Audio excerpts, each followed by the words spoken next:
I'm telling you, we're on the struggle bus with the garden this year. This is what my compost bin looks like after the, 15 inches of rain we had in a month. So it should definitely not be molded, but it has had so much water in it that here we are. And something else that I realized, I bought this compost bin at the very beginning of the season, like February, March. And I thought it was going to be such a great alternative to having a compost pile. And now that I need to clean this out to get all of this moldy crap out of here and start over, I realized that there is no good way to actually get it out. This hole right here that you dump the scraps in is the only access point. Like the side doesn't come off, one of these panels doesn't come off, nothing. So, and you can't really shovel in it because the bar is in the middle. So I guess I'm going to turn this upside down over a bucket and shake it and hope I can get it all out of there. But honestly, I don't like the design. So if you are in the market for a compost bin, I don't think I would recommend this. I would stick with doing a pile, and I may actually do that. I hate to, it's definitely past the return window for this one. And you hate to scrap something that you spent $80 on. So... but I don't know. I don't know that I'm going to continue using this, or if I'm going to get or fabricate myself some sort of an actual bin. I don't know. We'll see. But I don't think I'm going to use this again. I think I'm going to empty it out and we're going to be done with it. And I will probably just donate it to someone who wants it. But yeah, not very user friendly. Is it, Miss Emily? You want to try to get the compost out of there for me? Yeah, you smell it, don't you? Because it's all rotten because it has holes in the side, so plenty of rainwater gets in and then you can't get it out. I'm also going to be re-sowing some of the black beans because, gosh, I don't have it open, so it's kind of hard to see. Let me see if I can get my little camera lens in there. But like, see that one right there? There's almost nothing left of it. So all of this black-seeded Simpson lettuce was up and big and kind of covering it up, so I couldn't really see the black beans until I cut it. And it turns out that it was decimated by slugs. So some of them are fine. They've got some bites taken out of them, but they're okay. But then others have been eaten so badly, I can't see them coming back. So I am going to sow some new seeds in there to kind of make up for those. So they'll be a few weeks behind, but at least we'll have some. So that is the plan. And the rest of them, I mean, they've had holes eaten out of them, but they don't look nearly as bad because they weren't under the cover that these were with that black seed Simpson all up and over them and so crowded. And honestly, this is a part of my concern with all the gardening advice that you get online or where have you, because, you hear people say, oh, you should plant your stuff as densely as possible and keep the soil covered. And then you have other people that say you shouldn't do that. And then some say use mulch and some say don't. And there's just so much conflicting advice. And for me, I see the benefit of all sides because, when you mulch, obviously, I'm having this issue with my tomatoes right now. It helps keep any of the disease that's in the soil from getting splashed up onto the plants. So, that's a benefit. But also when you mulch, it is a draw for slugs and snails, which I already have a lot of problems with. And I've been battling for the last couple of months. And as much as I have improved the situation, they've been leaving my strawberries alone. They have, they've gotten a lot better on my lettuce, but like right here in my green bean bed, I hadn't really been treating it, and come to find out that they were in there decimating everything. So, and when I pulled up all of the mulch and hostas and stuff around my rose bushes, there were a ton of them in there. And it's like, it doesn't matter how many I get rid of, there are still a million more. So I don't know, this is going to be probably like an all season thing. And then also it's fairly early in the season. My cucumbers and squash and stuff have barely gotten up very big yet. And already I have found a cucumber beetle for sure. And I've seen holes eaten in the leaves that indicate that there are definitely more around. So I've started spraying those with neem oil. And I do think that it's all kind of tied together. The early blight that I am fighting now, the slugs, the insects, all of this stuff I feel like is very much tied to the weather patterns that we've had because, I've said it 100 times, but we had an early spring. It was 60 degrees at the beginning of February. So the bugs were able to come back out at least a month, if not 6 weeks earlier than normal. And then on top of that, we have had an absolute deluge of rain, like twice the normal amounts that we get for April and May, more than double probably by the end of this month, because over the next few days we should have storms like another 3 or 4 days out of the next week. So anyway, the slugs and snails love the rain. I feel like it draws a lot of insects in addition to the early warmth. And then like it's been 90 the last couple of days. It's too early for it to be 90, but yet here we are. So I think this is going to be a very tough year for disease and for insects. And I foresee fighting this battle all summer long. So we will see what happens. I try my best to garden organically as possible. The one thing that I've had to use in my actual garden beds that is not an organic method is the slug and snail bait. But I just have so many that the organic methods, which is basically you put beer in a little saucer and bury it in the ground, like I just have way too many. I've tried that in the past, and the fact that we're where we are now is a pretty good indicator of how well that works, because if it worked, they wouldn't have multiplied to the level that they're at. So it's kind of on me because I tried to be too organic for too long, and the population control for the slugs and the snails and the pill bugs, those organic methods did not work. And so they have taken over my garden. And so now I have a fight on my hands getting rid of all of them. But anyway, I'm doing my best. I'm not going to use like 7 Dust or anything like that actually on my vegetables, because I don't want poison on them that I'm going to have to eat. So the slug and snail bait is going to be the only thing that I use. And that's mostly because, I guess it does get in probably the soil, especially when it rains and stuff. But mostly it's not something that treats the plants. You just sprinkle it on the soil and the slugs eat it and they die. So, and I think it is iron phosphate, but I'm sure that that's not all it is. So, not sure how safe it actually is for human consumption. But anyway, I'm not going to ramble on about this. You know my frustrations because you're here with me every week. But yeah, this is going to be a challenging garden season. So anyhow, I'm going to go get this compost bin cleaned out the best that I can and get some new black bean seeds put into the ground.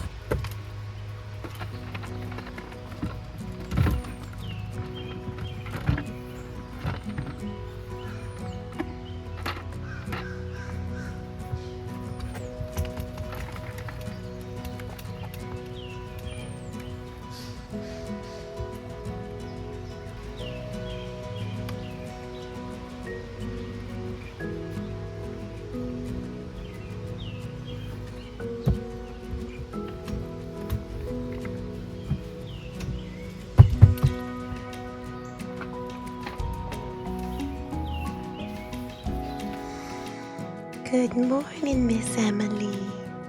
You ready to get up and go get your breakfast? Huh? Yeah, it's my good baby girl. Let's go start our day. Come on. Let's go get breakfast. Yeah.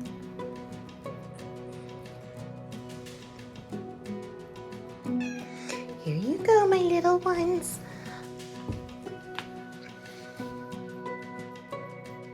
Hello! It is Friday, and this is the day that Logan leaves for his dad's for the summer. He'll be home every other weekend, but for the next couple of months he's up there. And so I have been working on getting some cleaning up done around here because I'll be able to keep things clean for a little while. So he is very much a busybody. He's constantly into stuff, always looking for something to work on, projects to do. And because of that, there's always stuff that just gets left laying around all the time. Case in point, the dining room table right back there that I've been telling him all week he needs to pick his stuff up off of, and it's still laying there, and we're leaving in about, 3 hours. So probably gonna be an argument soon. But anyhow, I thought this would be a good time to kind of get some cleaning done because I will be able to actually keep it clean for a little while. So I just finished sorting through the pantry and getting that organized. It actually only took about 10 minutes, which was a lot quicker than I expected it to be. And I kind of sorted out my office closet too, just kind of reorganized some things in there. It wasn't terrible, but it needed some straightening. But yeah, so we're gonna be leaving here at 4 o'clock and taking him to his dad's for the summer, which is always very, very weird. So, but that's really it for today. And then tomorrow we have a wedding to go to, Michael and I, so we'll be doing that. Probably our usual errands in the morning, but it is a 3-day weekend, so we will see what all we get up to for Memorial Day. The sun has now spontaneously come out, so I'll do a quick tour of the pantry that I just finished organizing while we have decent light. So I moved all of my bagged stuff up to the top, and I have these little containers that they go in, but they're just not big enough to hold everything. So I put, find room here. I put nuts in this one, and then this is just other random stuff. And then these bigger bags, here, this might fit.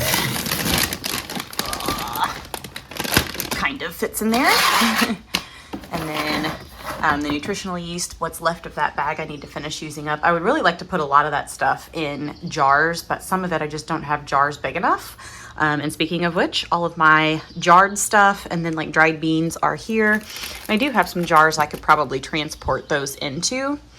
This is black-eyed peas and Great Northern beans. And then canned goods and stuff like my son likes chili and then ramen, so I have that stuff kind of crammed in there.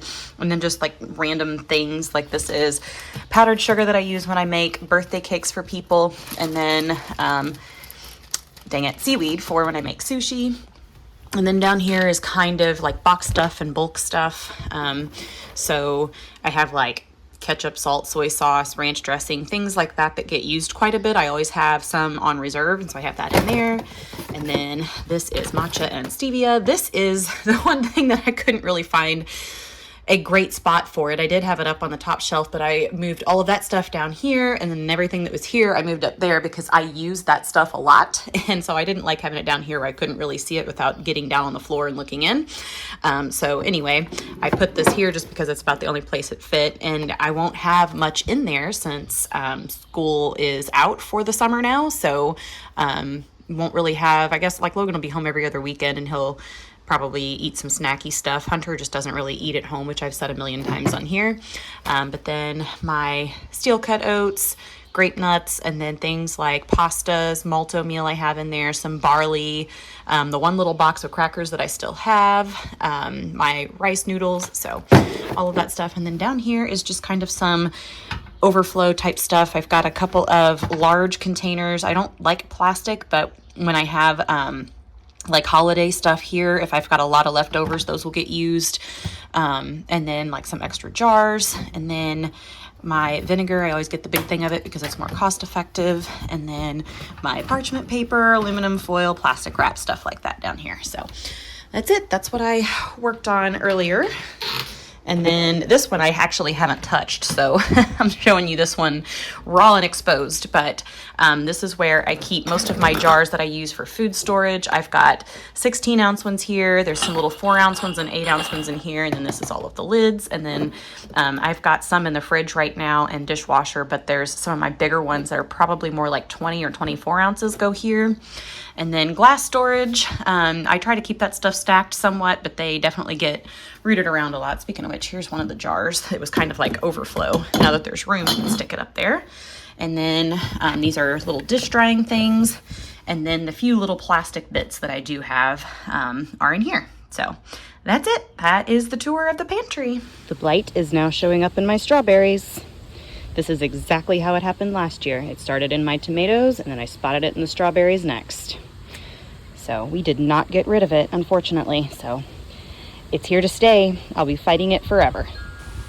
Hi there. Really quickly, while we have some sun, I thought I would come out to the garden and kind of talk about the blight situation a little bit. So these pots I had last year with some tomatoes in them, and I dumped all of the soil and I scrubbed with bleach water. But since this is where, although, you know, I'm getting ready to say this, this is where I saw the blight begin this year. So maybe it remained in these pots, even though I scrubbed it with bleach water. But now that I think about it, that German queen tomato I had in the front yard was the first one to show signs. And I had no plants in my front yard last year, like no garden plants. This is the first year I've planted up there. So now it makes me wonder actually how this happened and what is going on. But these pots had tomatoes with blight in them last year. And These strawberries did as well. And this is the one thing that I did not dump and redo because, you know, I've got such a strong stand of strawberries in here. I did not want to have to disturb them and dump all of the soil and everything and start all over. So I kind of just left them and got rid of everything else and crossed my fingers for the best. So I don't know where this started from. Now I do know that one of the things that they say about blight is that animals or insects can spread it. So it's possible that insects or something that was in the strawberry bed traipsed over into here and got into something or got into the front yard. I don't know. They even say rainwater. It can fall. I don't know. The way that I read it, it said that rainwater can spread it, but also from other things that I've read, rainwater is more like a culprit of splashing it up onto the plants. Like it gets into the soil, and when it rains on it, it hits the soil and it splashes up and it gets onto the plants. I don't know that rainwater actually contains any of the blight. That doesn't make sense to me, but something I read that was kind of the way that it was worded, but I don't think that's what it actually meant. Anyhow, so far it's only been these 2 tomato plants. The tomatillos had no signs. I don't know if it can get blight. I have no idea if it's a blight resistant plant, but I know last year that it spread from my tomatoes to my strawberries and then showed up in my cucumbers and then moved on to the green beans. So I have all of those same things this year. I also have zucchini, which actually I do remember zucchini showing signs of it as well. So as far as I know, every plant I have in this garden is susceptible to blight. So it can absolutely decimate everything if we're not careful. And so what I'm going to do to control it is I'm going to be regularly spraying copper fungicide all summer long. As you just saw, I've already put out the mulch to help keep the water from splashing up onto the tomatoes to try to keep it contained into the soil. So that will reduce the ability to spread. But in addition to that, I will be spraying the copper fungicide every couple of days. Unfortunately, I do use a sprinkler system this year. If you've been around here for a couple of months, you know that the water soaker hoses that I had failed. They did not work. It was definitely a failed experiment. And so I finally gave up and I switched to these sprinklers just because I was so tired of fighting those hoses. I had 2 soaker hose systems that I was able to, like, you can cut them and connect them and kind of put them the way that they need to go. But I just have so much garden bed that by the time it got from one end of my garden to the other, there was no pressure left and there was no water getting to the end. But the first part was like drowning, and there were little pinholes all over it, and so it was losing a lot of pressure because there was water just spraying out in certain places where it wasn't supposed to be. So the soaker hose system I tried was terrible and I had to get rid of it. I used soaker hoses in all of the years past that I've had my garden, but this year it just wasn't possible. So I gave up and I got the sprinklers, and that was great until now I'm dealing with blight, because the last thing you want is water splashing onto the soil and up onto the plants, and you know, here we are. So I do have that issue, so I have mulched around all of the tomatoes, both inside my bed and in the pots, to try to keep that contained. If I can keep it to just, because so far it seems like the only soil it's in are the tomato pots and the strawberries. It has not spread into any of my other beds. Nothing else has shown signs of blight, which is great. That's all the fresh soil that I just put out. I got rid of all the soil that was in this stuff last year and got all new. So the fact that I'm not seeing blight in there yet is good. But unfortunately it does spread very easily, so I don't expect it to stay that way, which is why I will be spraying everything, not just these tomatoes, but everything, at least with a light dusting of the copper fungicide, just to try to keep it at bay. And I will show you what I'm using as far as the copper fungicide. So this is it. This is the copper fungicide. It's obviously what is the word I'm looking for? Concentrated liquid. You mix it in. I've just got like an old water, like 1 gallon water jug that I mix it in, and then I pour it into this glass spray bottle, and you have to shake it up every time you use it because it does settle. It definitely, so you know how copper tarnishes, so it does turn like a really weird blackish brown color after you mix it. It's blue at first, but within like a day or two it looks like this. But anyway, so I keep this jar full and I take it around and I mist everything in the mornings. So after the water sprinklers are done and the plants have had just a little bit to dry off, I'll come out and I'll spray this on it to help just hopefully keep the stuff at bay that we don't want. Oh, look at this, guys. Look at the spider. I don't know if you can see him very well because it's trying to focus on the chicken wire, I think, but I am very, very happy to see that because I've had so many slugs and snails and any bugs and stuff, and I have seen some spider webs, so he is a welcome friend to the garden. I would love to see more of that. Unfortunately, natural predators are not something that I see much of here in my garden.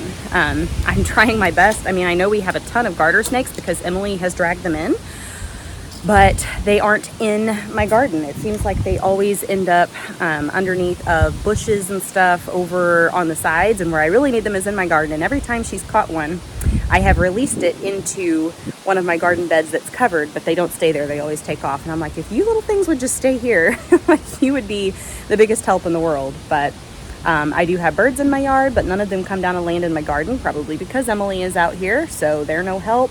So one thing that I am contemplating doing, if I do see, now I don't think this will help with the slugs and snails, but because honestly, that's what I've had the most trouble with this year. And from what I'm seeing on, like, I just saw a post on Instagram a little while ago about it, and there were a lot of comments on it. And it was actually, the post was from somewhere in Europe, but I saw people all over the world, honestly, responding and saying that they've had more trouble with slugs this year than they've ever seen. And I have to say that's been my experience as well. But we have had an especially wet spring. We've had twice as much rain as usual. I don't know about the rest of the world, but it seems like they've had an unusually wet spring too, and everything's drowned and gardens are kind of struggling in some places. But anyhow, the ladybugs, you can actually order like ladybug larvae and release ladybugs or lacewings or I'll have to look and see, because I don't know if you can do it with praying mantis, but those two for sure I could get if I needed to, and you can release them in your garden and hopefully they will stay and decimate any like squash bugs or squash beetles. When they lay eggs or if they have larvae, they will actually get in and eat all of that, so they can't mature. So it controls that population. And so if I have to, I am not opposed to ordering some ladybugs this year for the garden to see if they'll help. But again, so far there's only been one squash beetle and I've seen no signs of squash bugs. My only issue pest-wise has been snails and slugs, and I've been putting out the snail and slug bait and it seems to be working. So, so far, the only trouble that I'm having this year is blight. So, and I've got an action plan for taking care of it. So stay tuned and let's see how this garden season goes. Look where we are again every gosh darn weekend, but I've got to grab a tomato plant and a butternut squash.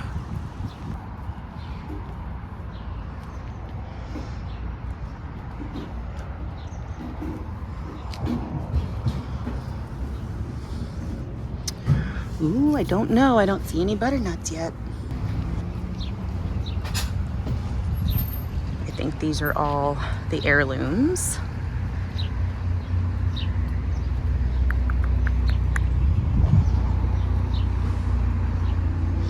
All right, let's see what we've got.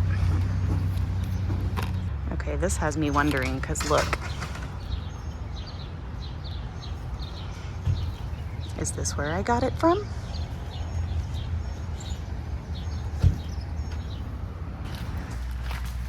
Looky, butternut.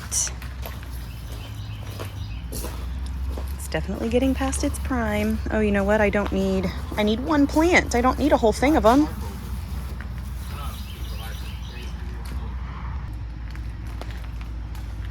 Here's some better boys. Look at this guy. Already got a tomato on him. Well, you don't really want tomatoes on them when they're this small, but. So we've got a better boy that looks pretty good. I mean, they're definitely all getting to the point where they need to be out of their pots, but I see some yellowing on the leaves, but nothing that looks concerning, nothing that looks blight-like or fungus-like. So I might have to go with this one.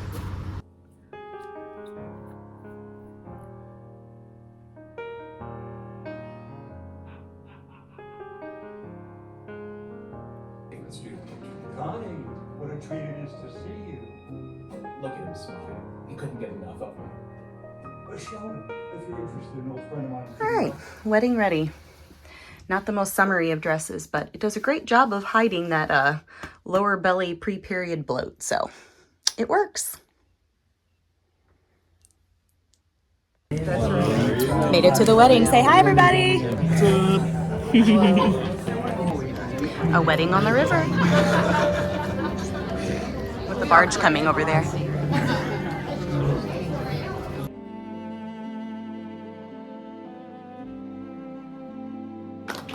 Pleased to present Mr. and Mrs. Shaw.